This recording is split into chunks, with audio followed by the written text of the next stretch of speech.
إن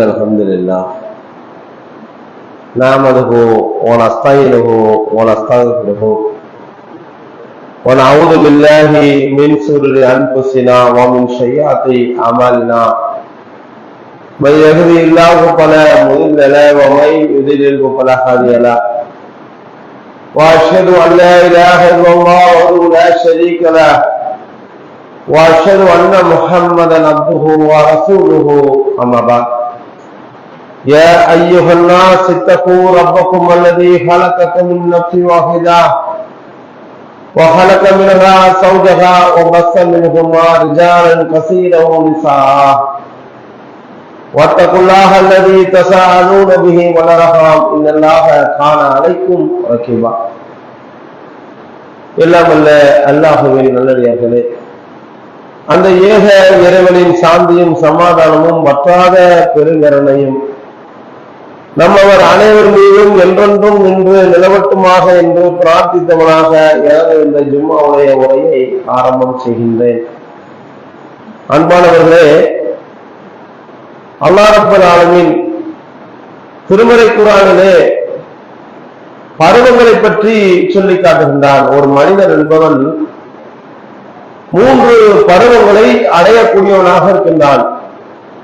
ஒன்று குழந்தை பருவம், மற்றொன்று வாலிப பருவம், இறுதியாக வயோதிக பருவத்தையும் அடையக்கூடிய இந்த மனிதன் இந்த வாலிப பருவம், இளமை பருவம் சிறந்த பருவம் என்பதாக அல்லாஹ் சொல்லி காட்டுகின்றான்.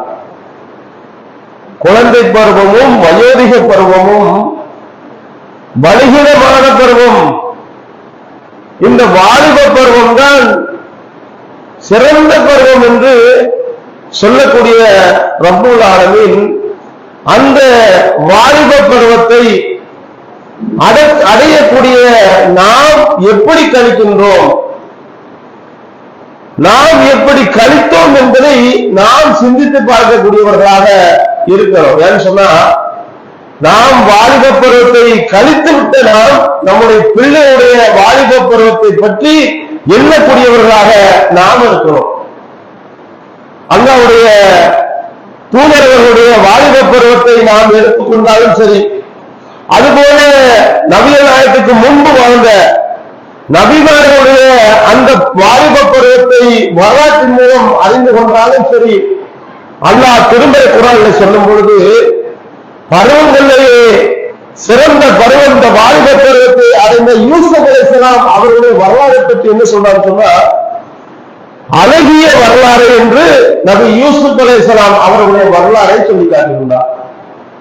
இதற்காக யூசுப் அலைஹிஸ்ஸலாம் அவருடைய வரலாறுகளை சொல்றாரு சொன்னா, அந்த ஏழ்மையான அந்த காலகட்டத்தில் அழகும் அந்தஸ்தும் அதிகாரம் மிக்க ஒரு பெண் தவறான காரியத்திற்கு அழைக்கும் பொழுது இறை அச்சத்தோடு அதிலிருந்து மீண்டவர்களாக நபி யூசுப் அலைஹிஸ்ஸலாம் அவர்கள் இருந்த காரணத்தினால் அழகிய வரலாறு என்று சொல்லி காட்டுகின்றார். அதுபோல நபி இப்ராஹிம் அலைஹிஸ்ஸலாம் அவர்களுடைய வரலாறை பற்றி சொல்லும் பொழுது எந்த அளவுக்கு உறுதிமிக்கவர்களாக அந்த வாலிப பருவத்தை கடந்தவர்களாக இருந்தாங்க, அந்த முஸ்லிம்களிடம் உறுதியாக துணிச்சலாக சொல்லக்கூடியவர்களாக இருந்தார்களே ஒரு கொள்கையை. அதுபோல அந்த சிலைகள் விஷயத்துல எப்படி உறுதிமிக்க நிலைப்பாட்டை எடுக்கக்கூடியவர்களாக இப்ராஹிம் அலைஹிஸ்ஸலாம் அவர்கள் இருந்தாங்க.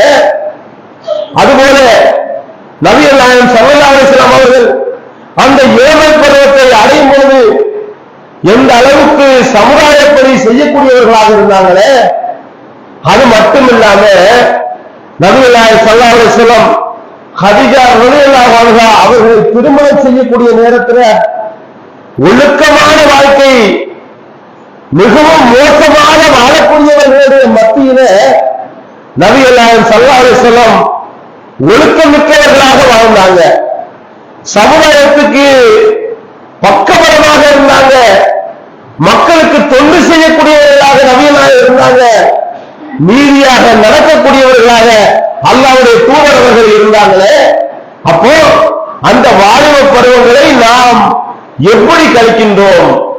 இதுபோல நபிகள் நாயகம் ஸல்லல்லாஹு அலைஹி வஸல்லம் அவர்களோடு வாழ்ந்த நபித்தோழர்களுடைய இளமை பருவம் எப்படி இருந்துச்சு?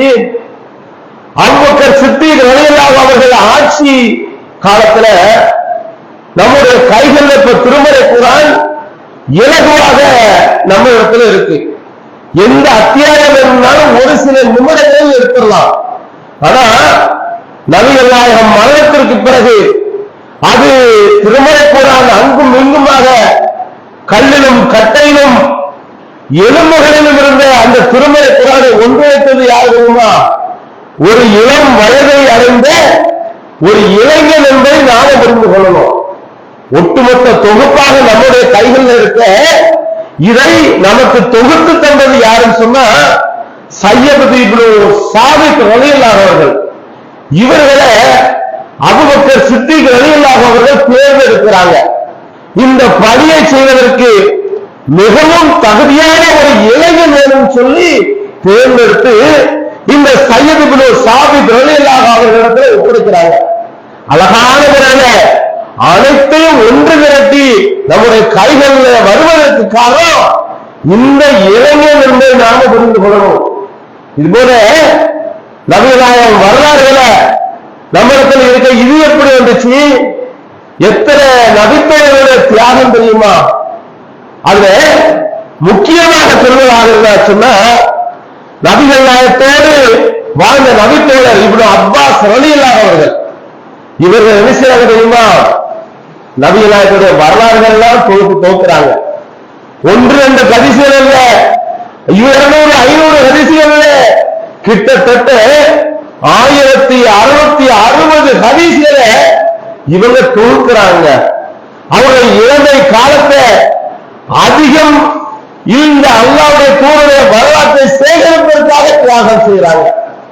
அவர்கள் பதிவு செய்யறாங்க. இப்னு அப்பாஸ் ரலியல்லாஹு ஒரு செய்தியை அறிந்து நபிகளுடைய அந்த செய்தியை சேகரிப்பதற்காக பல மைல்கள் பாலைவனத்தில் பயணிக்கிறாங்க. அப்படி பயணித்து சென்று அந்த செய்தியை வைத்திருந்த அந்த மனிதனுடைய வீட்டுல போய் கேட்கிறாங்க. அவர் இல்லை. அவருடைய வீட்டு முற்றத்திலேயே அங்கேயே சில மணி நேரங்களும் சில நாள்களும் அங்கே தங்கக்கூடிய நிலை ஏற்பட்டாலும் அங்கே இருந்து விடுவார்கள். இறுதியில் அந்த நபர் வந்து கேட்பாரா, நீங்க சொல்லியிருந்தீங்கன்னு சொன்னா நானே வந்திருக்கிறேன், நீங்க வர வேண்டியதில்லைன்னு சொல்லும்போது இப்னு அப்பாஸ் ரலியல்லாஹு அவர்கள் பதிவு செய்றாங்க, இல்ல செய்தியை சேகரிப்பாக நானே தான் வரணும்னு சொல்லி அவ்வளவு தன்னுடைய இளமை பருவத்தை தியாகம் செய்யறாங்க. சொன்னா எந்த அளவுக்கு உறுதிமிக்க ஈமான் கொண்டவர்களாக அந்த இளமை பருவத்தை கழித்த நபித்தோழர்கள் இருந்தாங்க. அப்போ நம்முடைய நேரங்களையும் காலங்களையும் வீணாகவும் விளையாட்டாகவும் கழிக்கக்கூடியவர்களாக நாம இருக்கிறோமே. அல்லாஹ்வுடைய தூதர் அவர்கள் சொல்றாங்க, அருட்கொடையிலே சிறந்த அருட்கொடைகள் என்னவென்று சொன்னா 2 அருட்கொடைகள்ங்கிறாங்க. ஒன்று நமக்கு கிடைக்கின்ற ஓய்வு நேரம், மற்றொன்று இளமை பருவம், வாலிபமான அந்த காலகட்டம் சொல்லி அல்லாஹ்வுடைய தூதர் அவர்கள் ஒரு மனிதனுடைய அருட்கொடையில சிறந்த அருட்கொடை இந்த 2ஐயும் சொல்றாங்க. அப்படி நமக்கு கிடைக்கின்ற ஓய்வு நேரத்தை நாம் வீணாகவும் விளையாட்டாகவும் கழிக்கக்கூடியவர்களாக இருக்கின்றோமே. வாலிபமான அந்த முறுக்கேறி அந்த பருவத்தை கொண்டு எந்த சாதனையை சாதித்தவர்களாக நாம் இருக்கின்றோம். வரலாற்று ஆசிரியர்கள் பதிவு செய்யறாங்க, நீங்க வரலாற்றை புரட்டிய புரட்சியாளருடைய வரலாறுகள் நீங்க புரட்டின்னு சொன்னா இளமையில் புரட்சி செய்தவர்கள் தான் அதிகமானவர் இருப்பாங்க. அமெரிக்காவில் மால்கம் எக்ஸ்ங்கிற ஒரு வரலாற்று புரட்சியாளர், இவன் இளம பருவத்துல சிந்திக்கிறான், என்னடா இது கற்பனத்தை சார்ந்த நமக்கு இந்த நிலையா என்று சிந்திக்கிறான். என்ன நிலைன்னு சொன்னா, அவன் அந்த காலகட்டத்துல கடவுள் வழிபட செய்யும் போனான்னு சொன்னா அந்த கற்பர்களுக்கு என்று ஒரு இடமோ ஒரு வெள்ளையர்களுக்கு ஒரு வணக்கத்தலம் வந்து இரண்டாக இருக்கு. ஒரு மருத்துவம் பார்க்க போனாலும் அப்படி இரண்டு ஏற்றத்தாழ்வு மிக்க அந்த சமுதாயம். அதுபோல சாப்பிட போனா கூட அந்த வெள்ளையர்களுக்கு என்று ஒரு உணவகம், கருப்பர்களுக்கு என்று உணவகம். இப்படியாப்பட்ட அந்த நிலையில புரட்சி என்று ஈடுபடுறான், மக்களுக்காக போராட்டங்களை நடத்துறான். பல தியாகங்களுக்கு மத்தியில ஒரு கட்டத்தில் வெற்றி பெற்ற அந்த தர்மத்துல இஸ்லாத்தினுடைய சில கருத்துக்களை பார்த்து அப்படியே மெய் சிலிர்க்கிறான். என்னன்னா, அவருடைய மார்க்க நெச்சுடைய வரலாற்று புத்தகத்துல பதிவு செய்யறான். இஸ்லாத்தை பற்றி அறிந்து கொள்ளும் போது இஸ்லாம் அற்புதமான வழிகாட்டுதல் சொல்லுது. ஏற்றத்தாழ்மையை நீக்கக்கூடிய மார்க்கமாக இஸ்லாம் இருக்கு. அவன் சொல்றான், ஹஜ்ஜுக்கு போன இடத்துல தொழுகையில ஈடுபடும் பொழுது ஏற்றத்தாழ்வு இல்லாமல் வெள்ளையனுடைய கால்கள் கருப்பனுடைய தலையில படுது, கருப்பனுடைய கால்கள் வெள்ளையனுடைய தலையில படுது. எந்த பேரம் இல்லாமல் எல்லாரும் ஏற்றத்தாழ்வு இல்லாமல் ஒன்றுவோட நிற்கிறாங்க. கருப்பனையை விட வெள்ளையரோ, வெள்ளையோட கருப்பனையோ உயர்ந்தவர் தாங்கவில்லை என்கிற அடிப்படையிலே இஸ்லாம் சொல்லக்கூடிய செய்தி. அரபி அல்லாத ஒரு அஜமியோ, அஜமி அல்லாத ஒரு அரபியோ யாரும் உயர்ந்தவர்கள் கிடையாது என்ற அந்த கோட்பாடுகளை பார்த்து இஸ்லாத்தை தழுவக்கூடியவனாக இந்த மார்க்கம் எக்ஸ் இருக்கிறான்னு சொன்னா, அந்த இளமையான பருவத்தை சமுதாய மக்களுக்காக கழிக்கக்கூடிய வரலாற்றின் சிறப்புமிக்க மக்கள் நாம பார்க்கிறோம். இதுபோல நபிகள் நாயகம் ஸல்லல்லாஹு அலைஹி வஸல்லம் காலத்துல இளமை துடிமிக்க பருவத்தை அடைந்த ரபியா இப்னு கஅப் ரலியல்லாஹு அவர்கள் இவங்க என்ன செய்யறாங்க தெரியுமா? நபிகள் நாயகம் ஸல்லல்லாஹு அலைஹி வஸல்லம் அவர்களே நெருக்கமாக இருக்கிறாங்க, அவர்களே காலங்களை கழிக்கக்கூடியவர்களாக இருக்கிறாங்க, மார்க்கத்தை அறிந்து கொள்ளக்கூடியவர்களாக இருக்கிறாங்க. அல்லாஹ்வுடைய தூதருக்கு பணிவிட செய்யக்கூடிய அழகான ஒரு மகனாக, ஒரு மனிதனாக தமிழகத்தோடு இருக்கிறார். ஒரு கட்டத்தில் அல்லாஹ்வுடைய தூதர் அவர்கள் அவர் மேல அன்பு வந்து கேட்கிறாங்க, உங்களுக்கு ஏதேனும் வேணுமா இந்த உலகத்துல, நீங்க கேளுங்க, தரக்கூடிய இடத்துல நபிகளாக இருக்கிறாங்க. ஏன்னு சொன்னா அல்லாஹ்வுடைய தூதர்கள் ஜனாதிபதியாக இருக்கிறாங்க, இறை தூதராகவும் இருக்கிறாங்க. நபித்தோழர் இடத்துல ஏவுதாக சொன்னா எதை வேண்டுமானாலும் செய்து கொடுக்கக்கூடியவர்களாக இருக்கிறாங்க. கேட்கும் பொழுது ரபியா இப்னு கஅப் ரலியல்லாஹு சொல்றாங்க, யார சொல்லலாம், நான் ஆலோசனை செய்து சொல்றேன் யார சொல்லலாம். மீண்டும் சந்திக்கிறாங்க, மீண்டும் கேட்கும் பொழுது ரபியா இப்னு கஅப் ரலியல்லாஹு சொல்றாங்க, யார சொல்லலாம், இந்த உலகத்துல எனக்கு எதுவுமே வேண்டாம் யார சொல்லலாம், ஏதாவது உலகத்துல கேட்டுக்கலாம், 200 ஒட்டகங்களை தாங்க, மாளிகளை தாங்கன்னு சொல்லி கேட்டிருக்கலாம், பொற்காசுகளை தாங்கன்னு கேட்டிருக்கலாம், சுகமாக வாழ்க்கைய வாழலாம் என்று எண்ணி இருக்கலாம். ஆனா இவங்க தேர்வு செய்யணுமா 17-18 வயதை அறிந்த அந்த இளம் பருவத்தை அறிந்த இந்த நபித்தோழர் சொல்றாரு, நான் மறுமையில் உங்களோடு இருக்கிற யார சொல்லலாம், எனக்காக நீங்கள் பிரார்த்தனை செய்ய யார சொல்லலாம் கேட்கிறாங்க. சொல்றார், எப்படியாப்பட்ட உள்ளத்தை கொண்டவர்களாக, எப்படியாப்பட்ட மறுமையை சிந்தித்தவர்களாக, உலகத்தை அற்பமாக கருதக்கூடியவர்களாகத்தான் அந்த நபித்தோழர்கள் இருந்தாங்க. இறுதியில நபிகள் நாயகம் ஸல்லல்லாஹு அலைஹி வஸல்லம் சொல்றாங்க, நீங்க அதிகமான வணக்க வழிபாடுகள்ல உபரியான வணக்கங்களை அதிகப்படுத்துங்க சொல்லி அல்லாஹ்வுடைய தூதர் அவர்கள் உபதேசிக்கிறார். அப்போ நாம சிந்திக்கக்கூடியவர்களாக இருக்கிறோம். இது போல அல்லாஹ்வுடைய தூதர் காலத்துல சில பேர் இஸ்லாத்தை ஏற்று வராங்க, இஸ்லாத்தை ஏற்று வரும்பொழுது ஒரு 12 பேர் குழுவாக வரும்பொழுது அவங்களுக்கு அல்லாஹ்வுடைய தூதர் உபதேசம் செய்யறாங்க. எப்படி உபதேசம் செய்யறாங்க தெரியுமா? நீங்க இறைவான காரியத்துல ஈடுபட்டு விடக்கூடாது இளைஞர்களுக்கு. அதுபோல திருட்டு காரியத்திலையும் நீங்கள் ஈடுபட்டு விடக்கூடாது. மூன்றாவது சொல்றாங்க, விபச்சாரம் என்ற காரியத்தில் நீங்கள் ஈடுபட்டு விடாதீர்கள். நான்காவது, ஒருவரை ஒருவர் அவதூறு சொல்பவர்களாக இருந்து விடக்கூடாது. ஐந்தாவது சொல்றாங்க, உங்களுடைய பிள்ளைகள் விஷயத்துல கவனமாக இருந்த கொலை செய்து விடக்கூடாது. அதுபோல இறுதியாக சொல்றாங்க, நன்மைக்கு மாறு செய்து விடக்கூடாது. எந்த அளவுக்கு உபதேசம் பாருங்களேன். இஸ்லாத்தை ஏற்று வந்த இளைஞர்களுக்கு செய்கின்ற உபதேசம். நம்முடைய பிள்ளைகள் இருக்க, நம்முடைய பிள்ளைகள் இளைஞராக இருக்கின்றான, அந்த பிள்ளைகளாக இருக்கிறான அவனுக்கு தம்பியாக இருக்கக்கூடிய அந்த இளைஞனுக்கு, மருமகனாக இருக்கக்கூடிய அந்த நம் குடும்பத்தில் இருக்கக்கூடிய அந்த இளைஞனுக்கு இது போன்ற உபதேசங்களை நாம் செய்திருக்கின்றோமா சிந்தித்து பார்க்கிறோம்.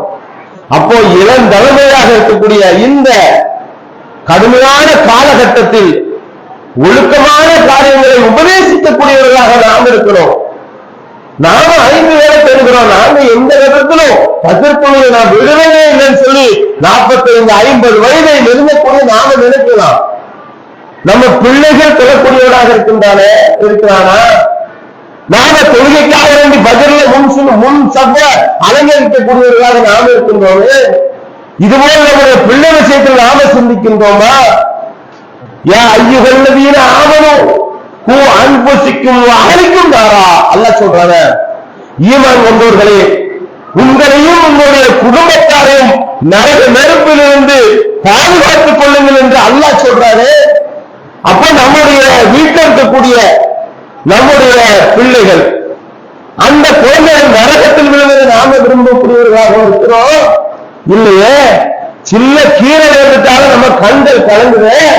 அப்போ இந்த சவாலான இந்த காலகட்டத்தில் பிள்ளைகளை இறை அச்சமுடைய பிள்ளைகளாக, ஒழுக்கமுள்ள பிள்ளைகளாக, சாலிகான பிள்ளைகளாக, வாலிபனாக மாற்றக்கூடிய பொறுப்பு நம்முடைய கைகளில் இருக்கிறது என்பதை புரிந்து கொண்டு மறுமைக்கு பயந்தவர்களாக வாழ வேண்டும் என்று கூறி என்னுடைய முதல் உரையை நிறைவு செய்கிறேன்.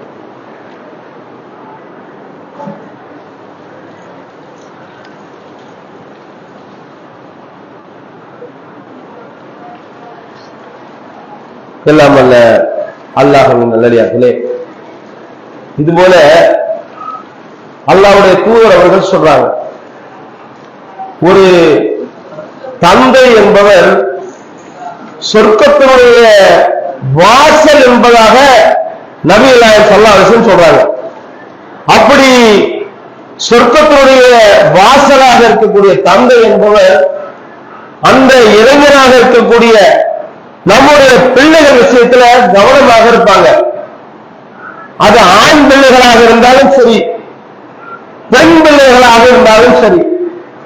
சில பேர் நபிகள் நாயகம் ஸல்லல்லாஹு அலைஹி வஸல்லம் எச்சரிக்கிறாங்க, அத்தையோ, இவர்கள் யாருன்னு சொன்னா தன்னுடைய பிள்ளைகள் மானக்கேடான விஷயத்தில் அவர்கள் ஈடுபடுறாங்கன்னு சொன்னா அதை அனுமதிக்கக்கூடிய பெற்றவங்க தந்தை, தாய், தந்தை என்று நபிகள் நாயகம் ஸல்லல்லாஹு அலைஹி வஸல்லம் அத்தையோ. அப்போ இவங்க கடுமையான எச்சரிக்கை கொள்ளவங்க. அப்படி பிள்ளை, பெண் பிள்ளை இருக்குன்னு அந்த பிள்ளைகள் விஷயத்துல கவனமாக இருக்கணும்.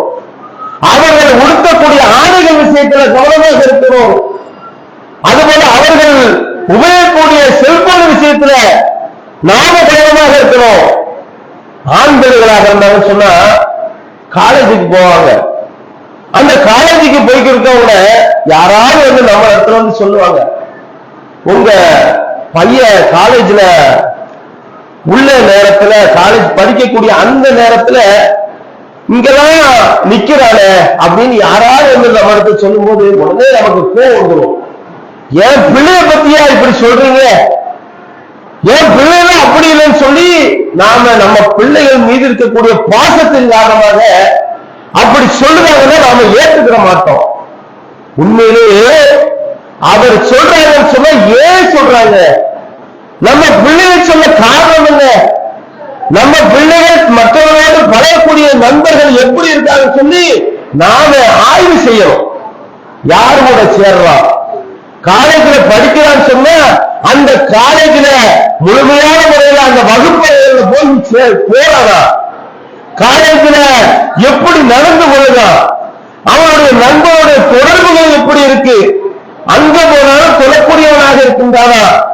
அவன் பொருளாதாரத்தை கேட்டு நம்ம இடத்துல போன் பண்ணும்போது அந்த காசு எதுக்குப்பா 2000 ரூபாய் கேட்கிறான், பீஸ் கட்டணும், மெஸ் பீஸ் கட்டணும், ரூபா போட்டு விடுங்கன்னு கேட்கிறான்னு சொன்னா நீங்க அவன் அக்கௌண்ட்டுக்கு போடாதீங்க.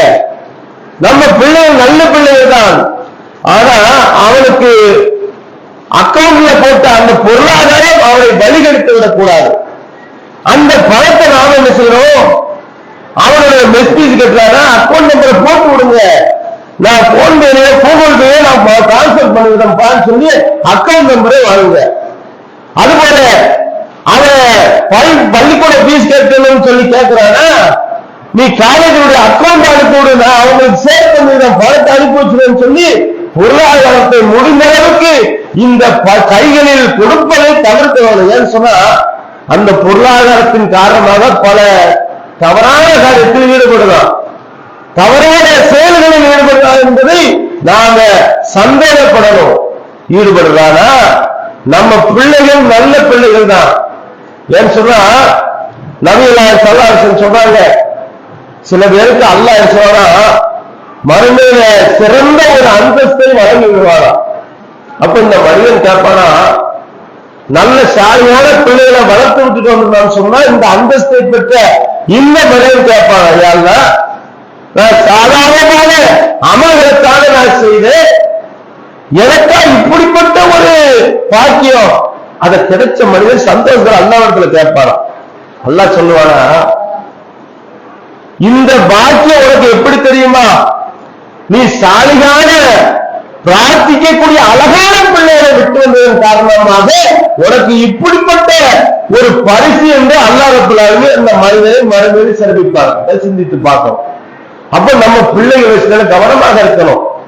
கடந்த வார செய்திகளை நீங்க பாத்தீங்கன்னு சொன்னா அரபு நாட்டுல ஒரு சம்பவம் நடக்கு. ஒரு வழக்குன்னு சொன்னா வித்தியாசமான வழக்கு.